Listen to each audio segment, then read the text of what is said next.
This is the Rat, and I'm going to tell you why Banner Saga is not just an awesome game, it is... Brilliant! Seriously though, this game is amazing. Get ready for this. You ready? You ready? You ready, homie? Banner Saga has the best elements from a tactical strategy game, an RPG, Oregon Trail, and is a story about a fantastical medieval apocalypse involving an alliance between giants and Vikings. The Suikoden series have my favorite games, but that factors in the time they were made and the fact that my young heart could still be carried away by an epic adventure story. In all fairness though, Banner Saga is a better game. It's difficult to sway my tiny rat heart with storytelling, but Banner Saga still proved to be a hair-raising adventure. And all you have to do to enjoy it is to get through one mediocre opening cutscene. Hold my hand, we can do this! Rabbit wolf, that one. How did it come to this? We fool ourselves believing that peace will last. My grandfather built all this from a poor fishing village, you know. He watched the gods die, watched the chaos that followed, watched man and var slaughter each other, even before the dreads arose. All we've done is traded one struggle for another. Now that there are no more dreads to war against, we war against ourselves. This chieftain meant to kill me, and he's not the first. A dozen families in the city would gladly take my chair. This one had men waylaying merchants, both north and south of the city, strangling trade, quite well, I would add, though he denied it to his lust. This sort of wolf doesn't stop biting because the head is cut off. It just grows a new head. I'm in a bad way, my friend. Help me finish this fight, and I'll gladly send you on your way with double our king's tithe. Take any men you need. They're loyal, I promise you that. They will meet you down in the proving grounds. Well, if you can stomach that, the rest is downhill. The only reason that wasn't so great was the accent seemed a little forced. With the rest of the game, however, the voice acting that is there is totally professional. It has been several long months on the road. The first signs of snowfall accost us on our approach to Strand, largest of the trade cities on the Val-human borders, and our last collection before returning to the capital. Banner Saga has you playing from two viewpoints, a human character and a giant character. The giant characters are called the Jarls, while the human characters are more like ordinary villagers and clansmen. The Jarls are more like badass exaggerations of what you expect Vikings to be like. Both characters lead a band of desperate travelers a la Oregon Trail. During the game, your decision-making skills will be tested in a storyline based on survival. The meat of the game is played during tactical battles, which shouldn't leave a single strategy fan disappointed. The battle system is airtight and won't leave you smashing expensive electronic equipment in frustration. The difficulty can be adjusted for strategy newbies, and the hard mode is challenging without leaving you in inferiority complex with some kid in South Korea. The dialogue is masterfully written, and I feel sorry for anyone who would just blow over it. Each character is unique and each is faithful to the theme and setting, and the dialogue is never interchangeable.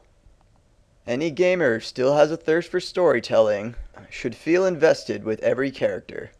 Most have a unique character build, and all of them can be tweaked to be a useful fighter.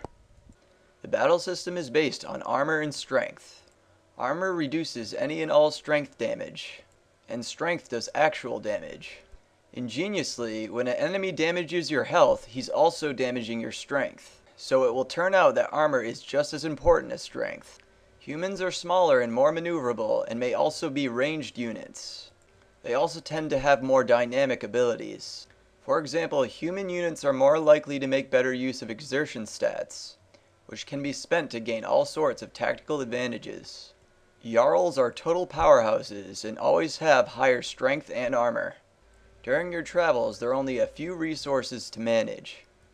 Your renown is used to buy supplies, items, and level up your troops. It is gained through battle and making the wisest decisions for the scenarios you encounter. Supplies are used to keep your caravan alive. If you are down to 0 supplies, you will start losing clansmen. Since supplies, items, and unit leveling is all done with the same resource, you have to think carefully how you're going to use it. Don't make the mistake of decking out your warriors with items and stats while spending 0 on supplies. No matter how good you are, you'll never be able to buy everything. The only other resource is morale. It has a relatively minor effect on your performance in battle. It's probably the stat that you can ignore the most. People who fondly remember Oregon Trail will love the traveling, managing, and decision-making mechanics. Not only will the game throw many nail-biting decisions at you, the game actually takes it up to the next level, because the decisions you make are story and character based, as well as affecting performance outcomes. There's also a shout out to the original Oregon Trail series. I won't tell you what it is, but when you see it, you'll be overjoyed. One of the most amazing parts of this game is that your decision making does have an effect on the story without making it feel synthetic. The game designers took time to build characters with exposition, and some of them will die if your decision making is poor. Seeing one of your unique and powerful fighters die is practically heartbreaking. That means every decision you make will feel balls to the wall. As a matter of fact, after you're introduced to the Jarl characters, you're quickly switched to the human campaign. Within the first 5 or 10 minutes, depending on what you do, it's possible to lose a character.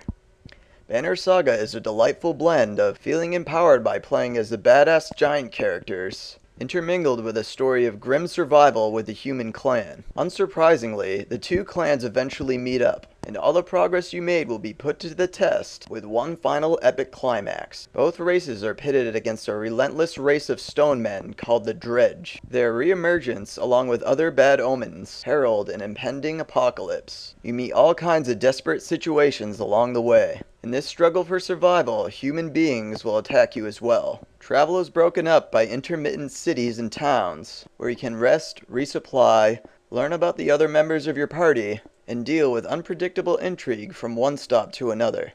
In this city here, depending on what you do, I discovered a subplot that practically blew my mind. It was so well written, I was totally amazed. It was so stunning mostly because I wasn't properly paying attention to what was going on. But as a guy who read the Game of Thrones series, I never expected to go on such an emotional roller coaster. The only hint I'm going to give is that it involves this character right here, Ekkel. The dialogue in this game is among the best I've read.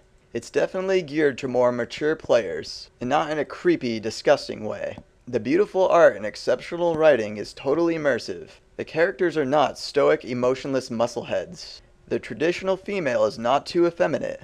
The strong female lead doesn't have her head up her ass. These are real characters, not caricatures. You are way more likely to be able to intelligibly share your Banner Saga experience than a game that challenges esoteric technical skills. Due to the decision-making system, it'll be rare for any player to have the same experience, which also gives it replay value. It lacks the juvenile charm of the Suikoden series, but that doesn't mean it's not totally awesome. Banner Saga is unlike any game I've ever played, and is a real treasure for all fans for intellectual and storytelling experiences. For a score, I gave this game 40 buffalo wings out of only 2 sides of celery. We need more celery. How will we offset the savory, spicy tang of buffalo chicken wings without cool, crisp celery? People are going to roll their eyes when you try to tell them how great this game is. It's going to be banned in schools when the students try to explain that it's a better art form than most books. This game gets an S+. It's way beyond the pale for the resources this company had to work with. It is better than an A. I'm the Rat, I review RPGs and strategy games, and I say Banner Saga has raised the bar.